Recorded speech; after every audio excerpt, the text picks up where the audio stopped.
सुप्रभात बच्चों, साई राम। और कैसे हो? गृह कार्य किया? सभी ने किया? अच्छे से आपको कविता समझ में आ गई थी? इससे पहले हमने कौन सी कविता ली थी? सूर्यकांत त्रिपाठी निराला की उत्साह, जिसमें उन्होंने लोगों में क्रांति जगाने की बात कही थी और उनको शीतलता प्रदान करने की भी बात कही थी। एक कविता से उन्होंने 2 संदेश दिए थे। ठीक है, यहाँ पे देखिए, ये क्षितिज की कविता थी हमारी काव्यखंड की। काव्यखंड का ये कौन सा पाठ है? हमारा 5वां। ठीक है, निराला जी की ये जो कविता है उत्साह, और दूसरी कविता हमारी कौन सी है? अट नहीं रही। तो इसमें उत्साह में तो इन्होंने ये संदेश दिया है, और अट नहीं रही है में इन्होंने यहाँ पर फागुन मास का वर्णन किया है। फागुन मास कब से होता है शुरू? ये हमारा हो जाता है फरवरी में दूसरे सप्ताह से मार्च के दूसरे सप्ताह तक हमारा फागुन मास रहता है, और इसमें बसंत भी आ जाता है। ठीक है, उस समय मौसम आपको पता ही है कितना सुहावना हो जाता है।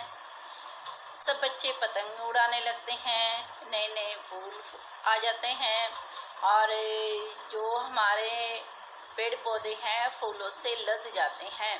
चारों तरफ सुगंध फैल जाती है, और चिड़ियों की चहचहाने की आवाज़ें आने लगती हैं।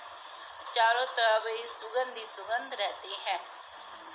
मन में एक उमंग सी जागने लगती है, और हर समय मन खुशी से फूला नहीं समाता है। मन खुश हो जाता है ऐसे वातावरण को देखकर।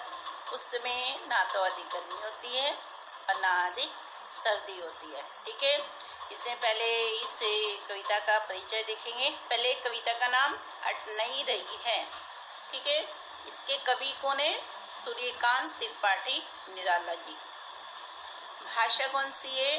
भाषा वही रहेगी जो आपकी उत्साह में थी, सरल सहज खड़ी बोली।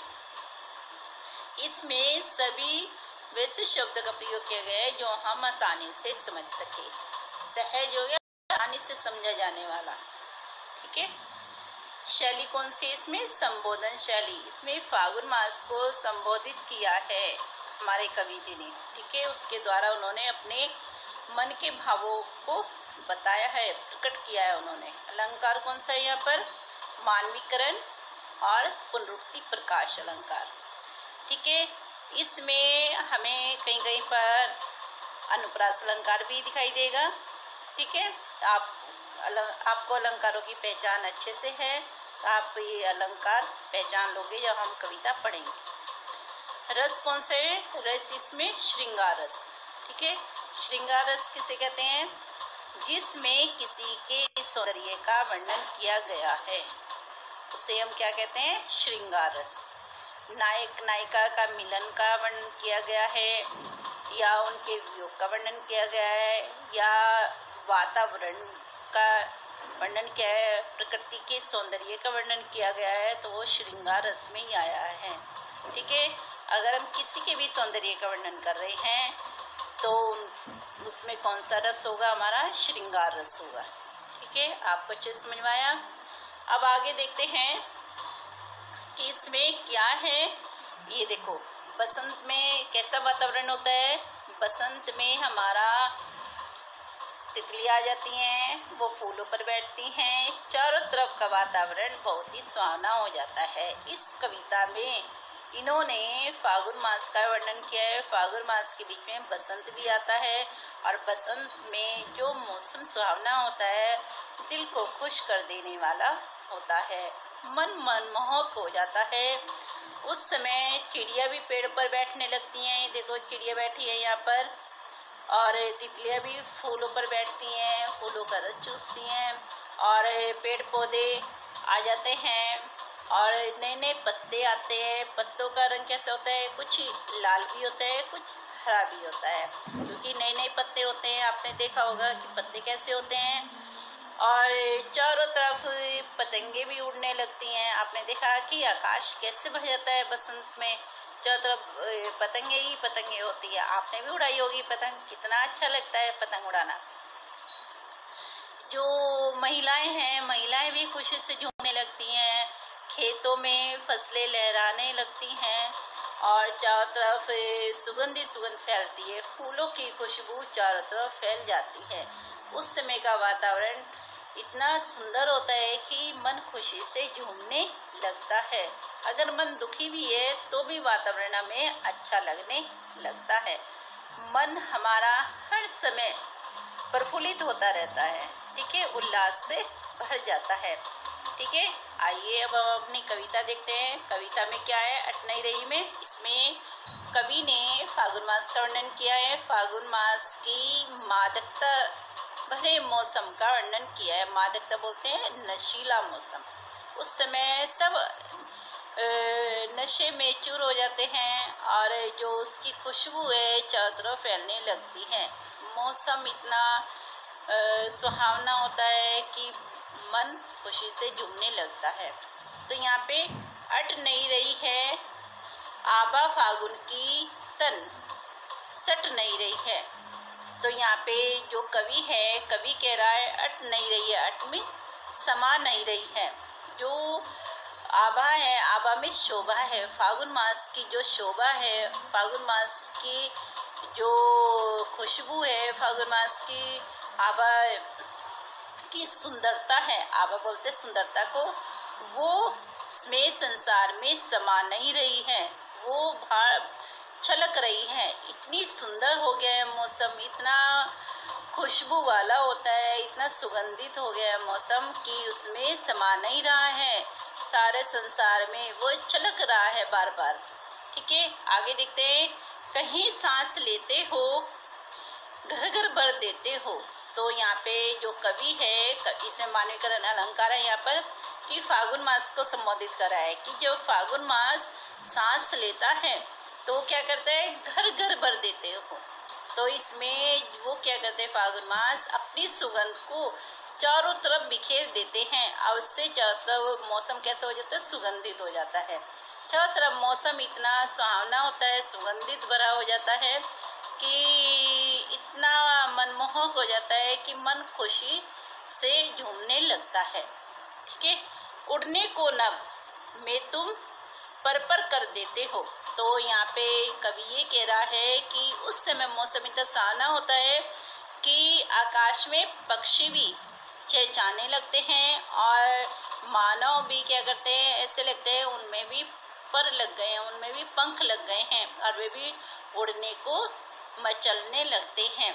आकाश में पक्षियों की आवाज़ चहचहाने लगती है ना, आपने देखा होगा बसंत में कैसे पक्षियों की आवाज़ आने लगती है।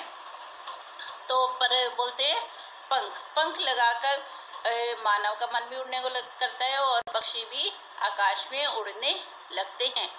आँख हटाता हूँ तो क्या होता है, आँख हटाता हूँ तो हट नहीं रही है। तो यहाँ पे जो कवि है ये कह रहा है फागुन मास की सुंदरता जो इतनी सुंदर है, इतनी मनमोहक है कि उससे अगर मैं आँख हटाना चाह भी रहा हूँ तो मेरी आँख हट नहीं रही है। उसकी सुंदरता ने मेरे को इतना मोहित कर दिया है कि मैं तो मोहित हो गया हूँ और उसको ही देख रहा हूँ। उससे मेरी आँख हटाने को मन ही नहीं कर रहा है, उसको देखते ही जा रहा हूँ। ठीक है, आगे देखो। पत्तों से लदी डाल, कहीं हरी कहीं लाल। तो यहाँ पे देखिए, तो कवि ये कह रहा है कि उस समय फागुन मास में जो पेड़ पौधे हैं उन पर नए नए पत्ते आ जाते हैं। पेड़ पर आपने देखा होगा कि लाल लाल और हरे हरे पत्ते आते हैं, नए नए पत्ते अच्छे लगते हैं ना, बहुत ही कोमल से होते हैं और वे कहीं लाल है और कहीं हरे हैं। आपने जैसे मैंने बताया कि पत्ते जब नए आते हैं तो उसमें थोड़ी सी हमें लालिमा भी दिखाई देने लगती है और जो पेड़ पौधे हैं वो फूलों से लद जाते हैं। मन गंध पुष्प माल।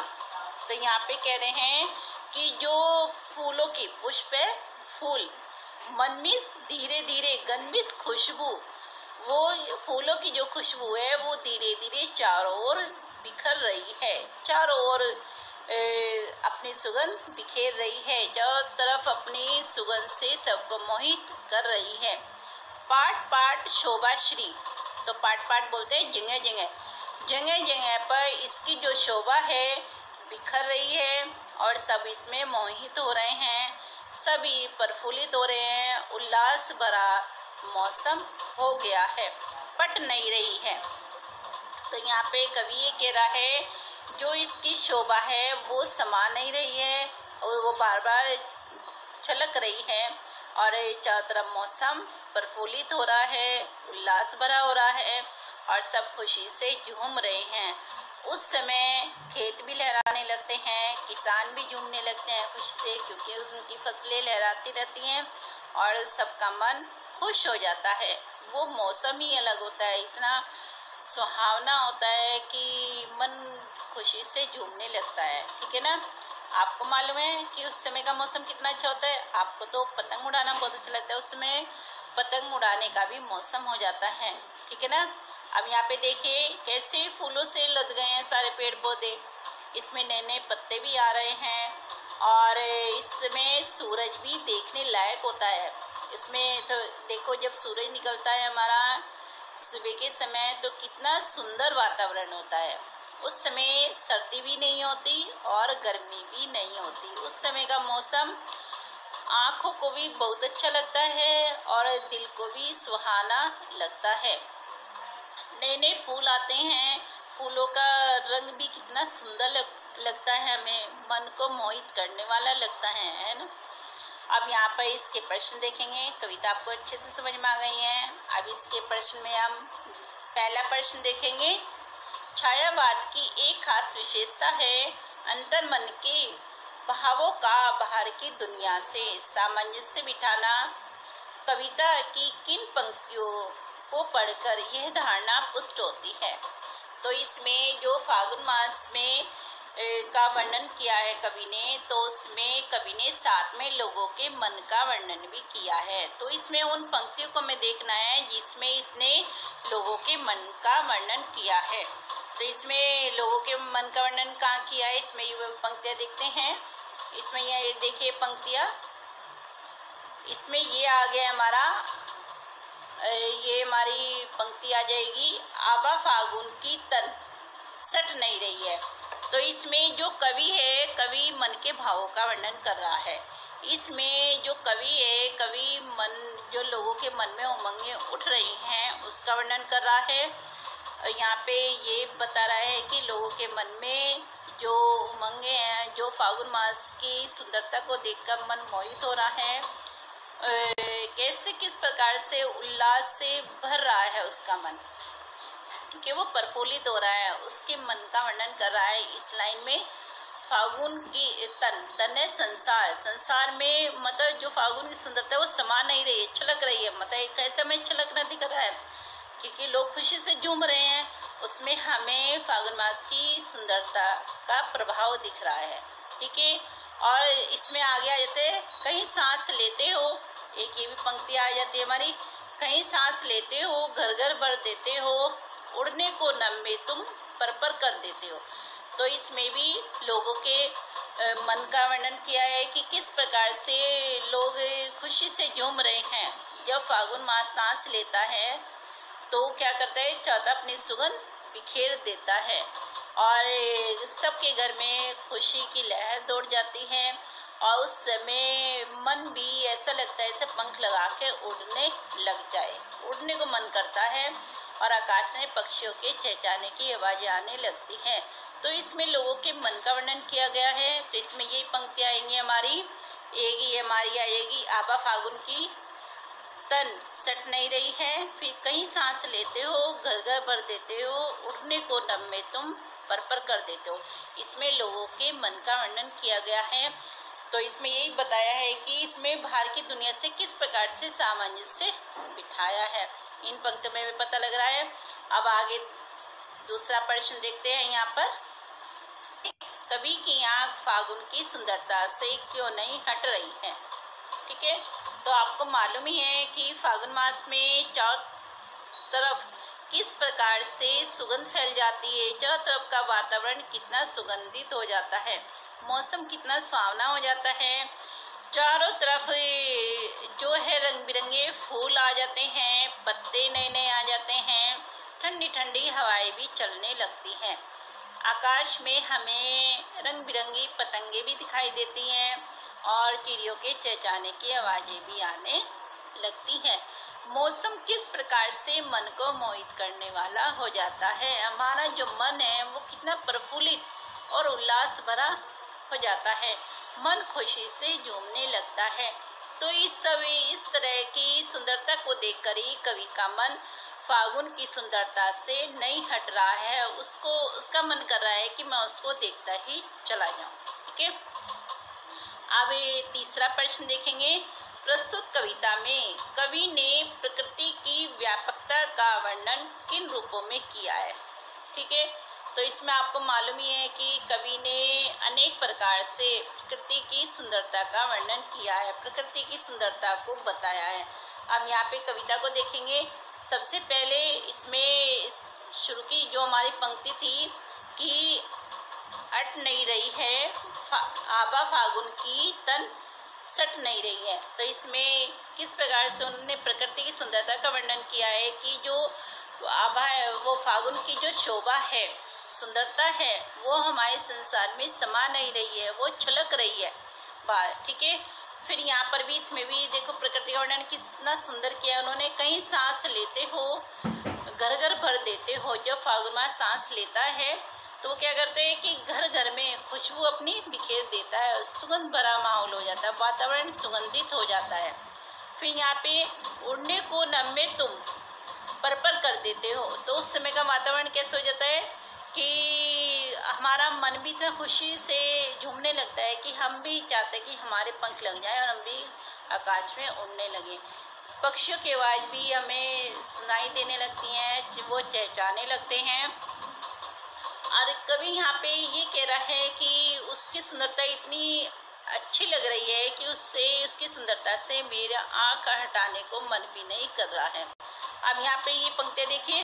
मन गंध पुष्प माल, तो जो फूलों की खुशबू है वो भी धीरे धीरे चारों तरफ बिखरने लगती है, जगह जगह उसकी शोभा हमें दिखाई देती है।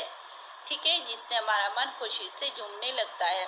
तो इस प्रकार से इतने रूपों में उन्होंने इसकी प्रकृति की व्यापकता का वर्णन किया है। ये आपको चीज समझ में आया।